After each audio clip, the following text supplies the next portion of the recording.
আসসালামু আলাইকুম। আশা করি সকলে ভালো আছেন। আপনারা কিভাবে আপনাদের ফোন থেকে এসএসসি পরীক্ষার রেজাল্ট সহ মার্কশিটটা ডাউনলোড করতে পারবেন তা আজকে আপনাদের সেই প্রসেসটা দেখিয়ে দিব।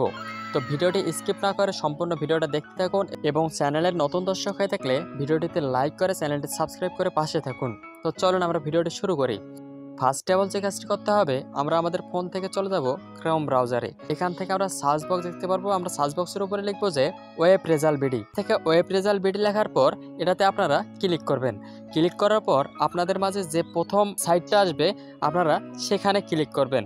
এখানে ক্লিক করার সঙ্গে সঙ্গে আপনাদের মাঝে এরকম ইন্টারফেস চলে আসবে। এখান থেকে আপনারা দেখতে পারবেন যে এক্সামিনেশন, আপনারা এক্সামিনেশনের উপরে ক্লিক করবেন।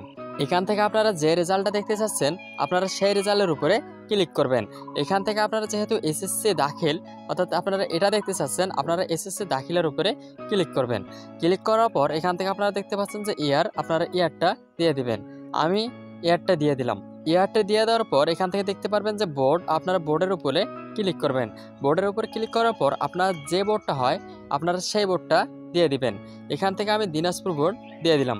দিনাজপুর বোর্ড দেওয়ার পর এখান থেকে দেখতে পাচ্ছেন যে রোল এবং রেজিস্ট্রেশন, আপনারা আপনাদের অ্যাডমিট কার্ডটি থেকে রোল নাম্বার এবং রেজিস্ট্রেশন নাম্বার দিয়ে দিবেন। আমি আমার রোল নাম্বার রেজিস্ট্রেশন নাম্বার দিয়ে দিচ্ছি। আমি আমার রোল নাম্বার রেজিস্ট্রেশন নাম্বার দেওয়ার পর এখান থেকে আপনারা দেখতে পাচ্ছেন যে 2+3, এখানে আপনাদের এরকম কিছু ব্যাক ক্যালকুলেশন করতে বলতে পারে, অর্থাৎ যোগ করতে বলতে পারে। আপনারা এখান থেকে শুধুমাত্র অ্যান্সারটা বসিয়ে দিবেন। বসিয়ে দেওয়ার পর এখান থেকে আপনারা দেখতে পাচ্ছেন যে সাবমিট, আপনারা সাবমিটের উপরে ক্লিক করবেন। সাবমিটের উপরে ক্লিক করার পর আপনাদের এখানে দেখা যাবে যে পাস্ট এক্সামিনেশন, আপনাদের যে রেজাল্টটা হবে সেটা এখানে দেখতে পারবেন এবং আপনারা সব কিছু এখানে দেখতে পারবেন। আপনারা কিভাবে মার্কশিট ডাউনলোড করবেন তো চলুন আমি সেই প্রসেসটা দেখিয়ে দিচ্ছি। আবারও আমরা চলে যাব ক্রোম ব্রাউজারে। ক্রোম ব্রাউজারে চলে যাওয়ার পর এখান থেকে আমরা ট্যাব দেব যে ওয়েব রেজাল্ট বিডি, আমরা সেম ট্যাবটাই আবার দেব। এখান থেকে আমরা একটু স্ক্রল করে নিচে আসব, অথবা আপনারা আমার ডিসক্রিপশন বক্সে এই লিঙ্কগুলো পেয়ে যাবেন, আপনারা সেখান থেকেও এগুলো কাজ করতে পারেন। এখান থেকে আপনারা চলে যাবেন যে views result education board result of Bangladesh, আপনারা এখানে ক্লিক করবেন। এখানে ক্লিক করার পর আপনাদের মাঝে এরকম ইন্টারফেস চলে আসবে। আপনারা এখান থেকে আপনাদের যে যে কাজটা করতে হবে আপনাদের আমি দেখিয়ে দিচ্ছি।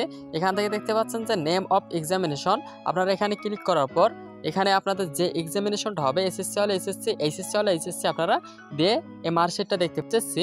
আপনারা এসএসসি দাখিল আপনারা এখানে ক্লিক করবেন। তারপর এখানে দেখতে পাচ্ছেন যে এক্সাম ইয়ার, আপনারা এখানে এক্সাম ইয়ারটা বসায় দিবেন। তারপর নিচে দেখতে পাচ্ছেন যে নেম অফ বোর্ড, আপনারা নেম অফ বোর্ডের উপর ক্লিক করার পর আপনাদের বোর্ডটা আপনারা দিয়ে দিবেন। আমি আমার বোর্ডটি দিয়ে দিলাম। পর এখান থেকে দেখতে পাচ্ছেন যে টাইপ অফ রেজাল্ট, এখান থেকে দেখতে পাচ্ছেন যে টাইপস অফ রেজাল্ট, আপনারা এখানে ক্লিক করার পর আপনারা যেটা দেবেন, আপনাদের একান্ত রেজাল্ট দেখতে চাচ্ছেন সেজন্য আপনারা দ্বিতীয়টা সিলেক্ট করবেন, অর্থাৎ ইন্ডিভিজুয়াল। ক্লিক করার পর আপনারা নিচের দিকে দেখতে পারবেন যে আপনাদের রোল নাম্বার এবং রেজিস্ট্রেশন নাম্বার আপনারা এখানে ক্লিক করে বসিয়ে দিবেন। আমি আমার রোল নাম্বার এবং রেজিস্ট্রেশন নাম্বার দিয়ে দিচ্ছি।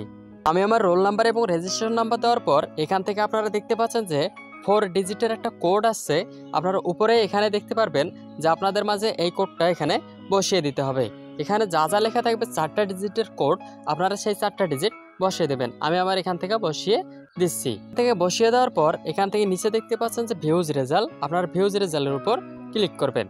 ক্লিক করার পর আপনাদের মাঝে এরকম ইন্টারফেস চলে আসবে।